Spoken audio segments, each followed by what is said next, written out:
अहिल्यानगरमधील जमिनींना एका एकराला 1 करोडचा भाव होणार. अहिल्यानगरमधील जमिनींना एका एकराला 1 करोडचा भाव होणार.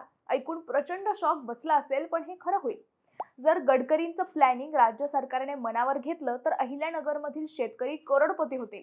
मंत्री गडकरी यांनी अहिल्यानगरमधून शुक्रवारी राज्य सरकारला आवाहन केलंय की भारतमाला प्रकल्पांतर्गत सुरत ते चेन्नई या हरित मार्गावर 1600 किलोमीटरचा रस्ता केला जात असून दिल्ली ते चेन्नई अंतर 320 किलोमीटरने कमी होणार आहे.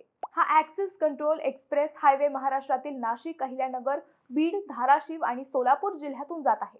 हा आंतरराष्ट्रीय दर्जाचा रस्ता आहे. त्या रस्त्याच्या बाजूला महाराष्ट्र सरकारने आताच जर जमिनी घेतल्या तर तेथे लॉजिस्टिक पार्क, इंडस्ट्रियल क्लस्टर तयार केले तर औद्योगिक विकासामध्ये याची मोलाची भर पडेल. त्यामुळे महाराष्ट्र सरकारला विनंती आहे, याबद्दल सरकारने विचार करावा, असे गडकरी यांनी म्हटले आहे.